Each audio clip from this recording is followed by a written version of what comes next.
Bismillahirrahmanirrahim. Assalamualaikum warahmatullahi wabarakatuh. Perkenalkan, saya Ika Atika dan saat ini saya adalah seorang pengajar bahasa Inggris di SMK Muhammadiyah Banjar. Sedangkan unit kerja saya adalah di SMKN 1 Banjar, unit induknya. Baik, rekan-rekan guru, di sini saya ingin mencoba menyampaikan berupa permasalahan yang dihadapi ketika saya melaksanakan pembelajaran dan solusi yang sudah saya coba terapkan untuk mengatasi permasalahan tersebut. Baik, kita lanjut ke slide berikutnya. Nih, sebetulnya permasalahan ini mungkin permasalahan yang klise gitu ya, sudah tidak asing dialami oleh hampir semua guru mungkin ya. Baik yang untuk yang saya hadapi, yang pernah saya alami ini yang pertama adalah berapa siswa, mungkin tiap kelas jumlahnya bisa berbeda-beda ya. Beberapa siswa itu sering kurang fokus saat menyimak pembelajaran. Kemudian permasalahan keduanya adalah yaitu tadi mungkin kaitan juga dengan permasalahan di awal. Jadi mereka sebagiannya itu suka mencari-cari alasan nih untuk keluar izin ke toilet biasanya alasannya. Dan kadang itu kayaknya mampir juga nih ke kantin sekolah. Seperti itu. Nah, akar masalahnya ini yang coba saya analisis. Yang pertama itu, nih, kemungkinan besarnya adalah pembelajaran yang saya sajikan itu kurang menarik atau kurang menantang gitu ya, kurang challenging gitu buat mereka. Yang kemudian yang keduanya itu ya memang sih para siswa sejauh ini yang saya ketahui kebanyakan memang kurang menyukai pelajaran bahasa Inggris gitu kan, dianggap pelajaran yang sulit, melelahkan, pusing gitu, harus mikir kosakata, grammar dan sebagainya. Selanjutnya, permasalahan ketiganya itu mungkin saja ada permasalahan lain yang bisa mengganggu konsentrasi belajar mereka. Mungkin ya semacam ada permasalahan dengan temen lah, dengan mungkin bestie-nya kayak gitu, atau permasalahan di keluarganya yang akhirnya mengganggu konsentrasi mereka ketika ikut pembelajaran seperti itu. Kemudian setelah saya lakukan analisis, saya coba ya memecahkan masalah yang saya hadapi dengan beberapa solusi. Yang pertama itu saya mengubah strategi pembelajaran. Salah satunya itu adalah dengan menggunakan ice breaking atau semacam tes konsentrasi atau permainan ringan di sela-sela atau di akhir pembelajaran. Jadi biasanya saya ngasih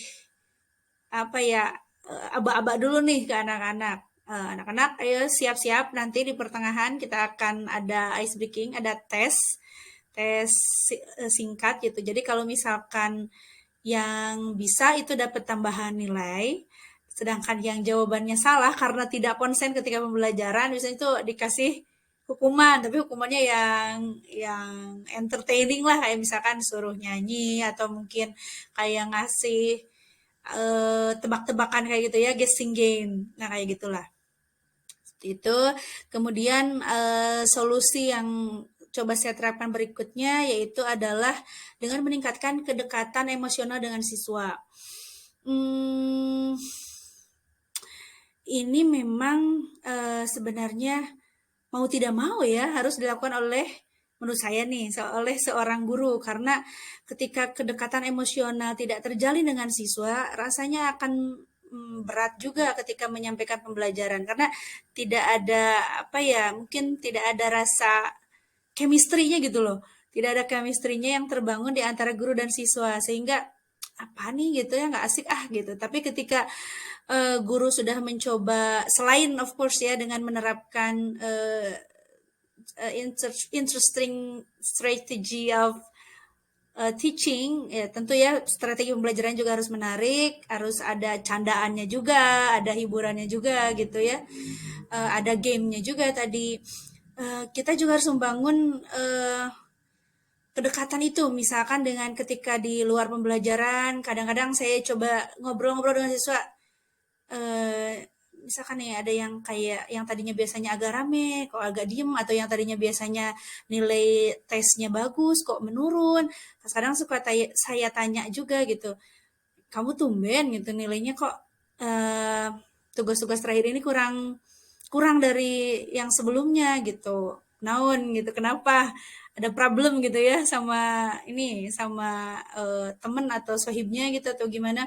Nah gitu kadang-kadang saya coba ajak ngobrol kayak gitu. Kadang mereka curhat juga ternyata ya banyak sekali problem yang mereka hadapi. Tapi yang saya rasakan nih, ketika saya coba ngobrol dengan mereka seperti itu ya, mereka lebih welcome. Jadi ngerasa bener-bener kayak mencoba masuk ke dunianya mereka tuh kayak gimana perasaan mereka atau apa problem yang sedang dihadapi sama mereka, walaupun mungkin kita nggak bisa langsung ngasih solusi, tapi setidaknya mungkin dari situlah dia merasa bahwa school is their second home gitu. Sekolah itu seperti rumah kedua buat mereka, bisa minimalnya curhat lah gitu, meringankan beban yang ada di pikiran mereka, sedikit meringankan seperti itu. Selain itu juga saya kadang ngasih motivasi-motivasi lewat kisah-kisah atau pengalaman orang lain yang bisa membangun semangat mereka untuk belajar, untuk tetap eh apa ya, show their own talent, their best talent gitu. Jadi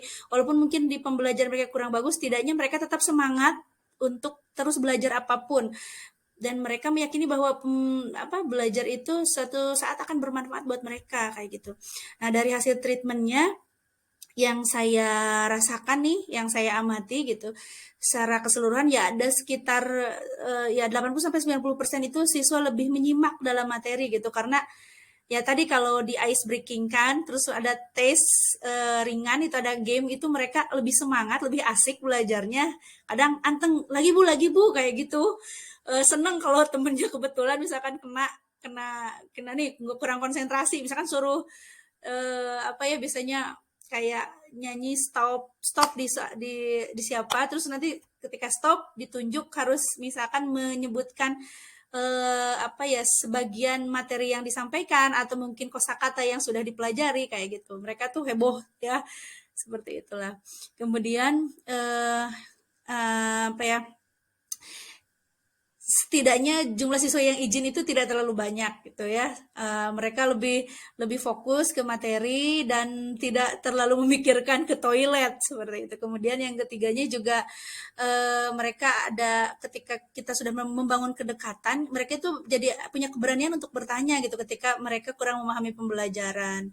Seperti itu, lebih lebih terbuka ya. Kadang-kadang ya memang mereka di apa, selain bertanya tentang pembelajaran, mereka juga curhatlah seperti itu ya tentang kehidupan mereka dan sebagainya. Baik, itu saja mungkin yang saya sharingkan saat ini. Terima kasih, mudah-mudahan bermanfaat, terutama untuk diri saya pribadi, dan hopefully it will be helpful for or useful for anyone who is trying to be a good teacher. Thank you so much. Good luck for everyone. Assalamualaikum warahmatullahi wabarakatuh.